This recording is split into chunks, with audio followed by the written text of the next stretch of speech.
Au fil des mots, Anne Marchand.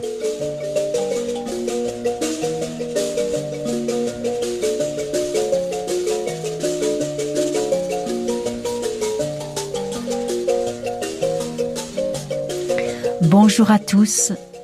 Au fil des mots, partout au monde se rencontrent les histoires.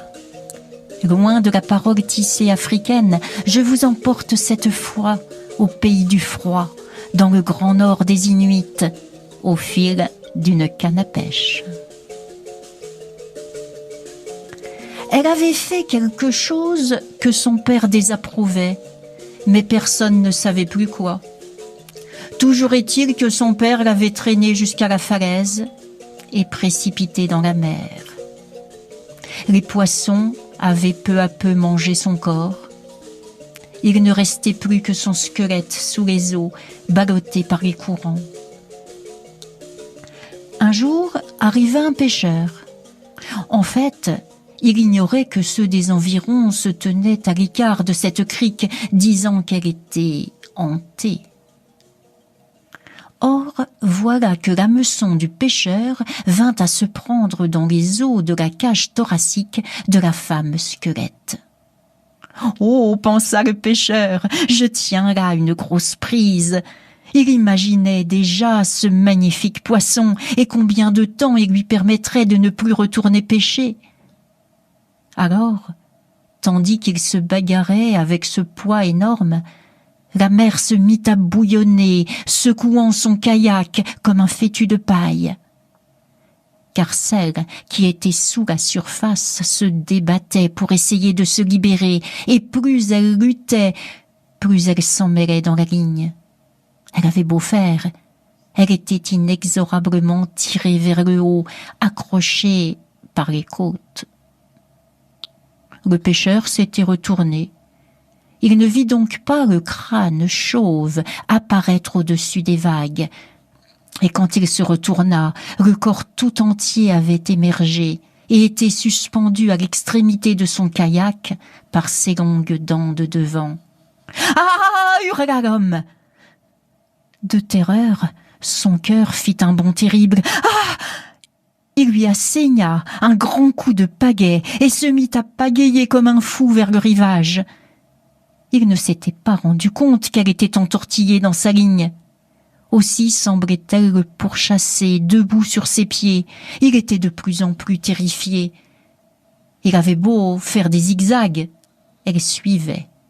Et son haleine dégageait des nuages de vapeur au-dessus de l'eau, et ses bras se tendaient comme pour se saisir de lui et l'entraîner dans les profondeurs. « Ah !» gémit-il en touchant terre.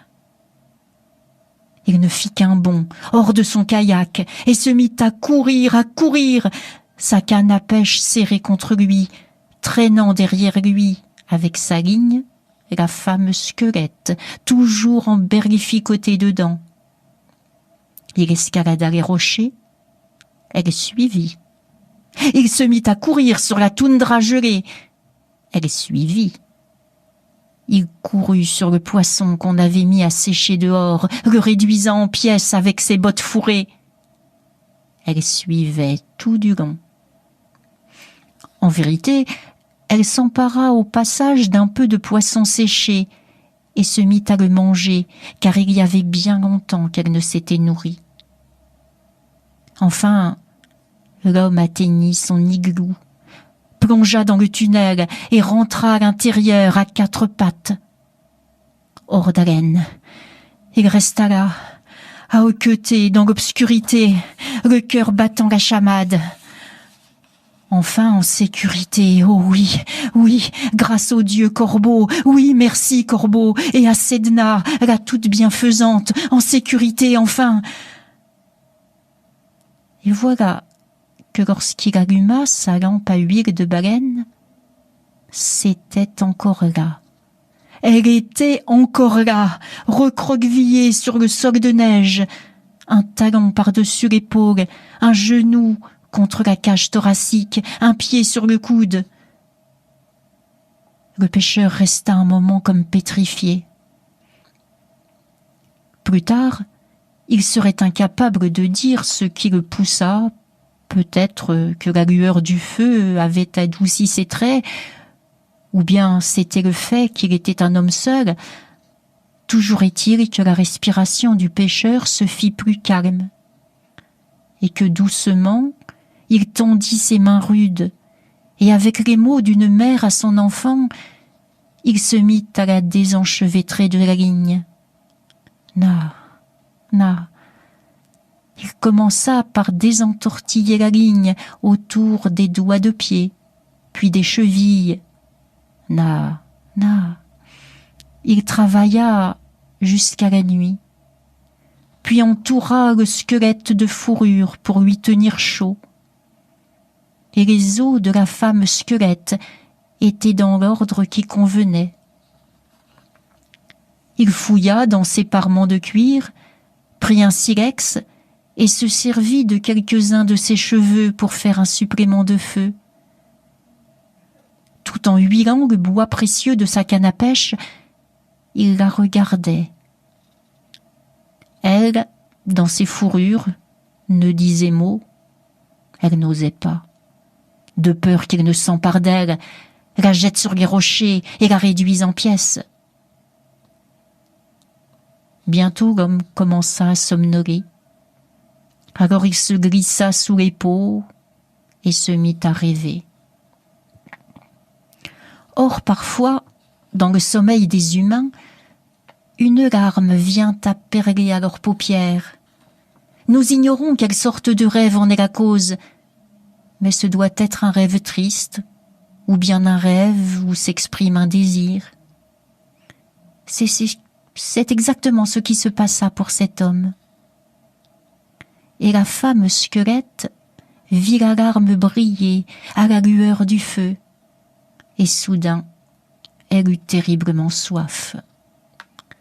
Elle déplia ses os et se glissa vers l'homme endormi, puis posa sa bouche tout doucement sur la larme. Cette unique larme fut une rivière à ses lèvres assoiffées. Elle but encore et encore jusqu'à étancher la soif qui la brûlait depuis si longtemps. Elle posa la main sur le cœur de l'homme endormi, ce puissant tambour. Cela faisait boum boum, boum boum, boum boum. Alors elle se mit à chandonner. De la chair, de la chair, de la chair, de la chair, et plus elle chantait, plus son corps se couvrait de chair. Puis elle chanta pour une chevelure, elle chanta pour des yeux, elle chanta pour des mains potelées, elle chanta pour une fente entre ses jambes, pour des seins longs et tout ce dont une femme a besoin. Et quand ce fut terminé, elle se glissa près de l'homme, sous les couvertures de fourrure, peau contre peau. Elle caressa ce cœur tambour magnifique, qu'elle entendit battre plus fort que son propre cœur. Et c'est ainsi qu'ils se réveillèrent l'un et l'autre, emmêlés d'une façon différente maintenant, après la nuit passée de bonne et durable façon. Si les gens ont oublié ce qui avait causé son malheur au départ, ils racontent qu'elle s'en alla au matin avec le pêcheur et qu'ils furent largement nourris par les créatures de la mer qu'elle avait connues durant son long séjour sous l'eau. Cette histoire, disent les Inuits, est vraie et ils n'ont rien à ajouter.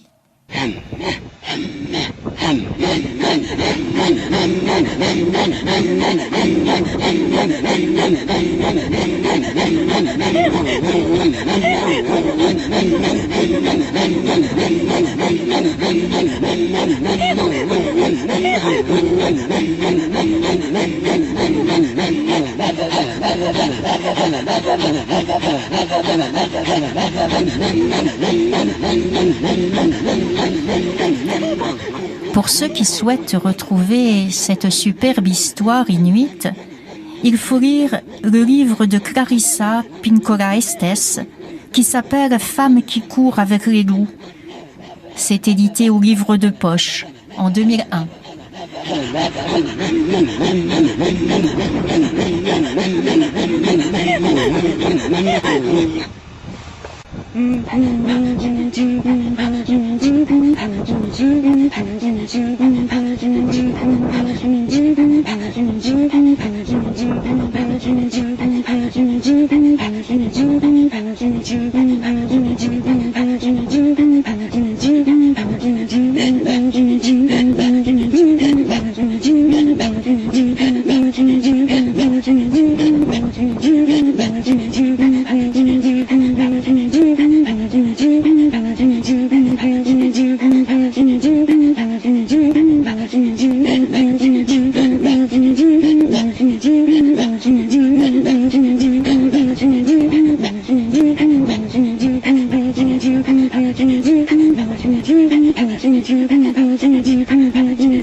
Thank you.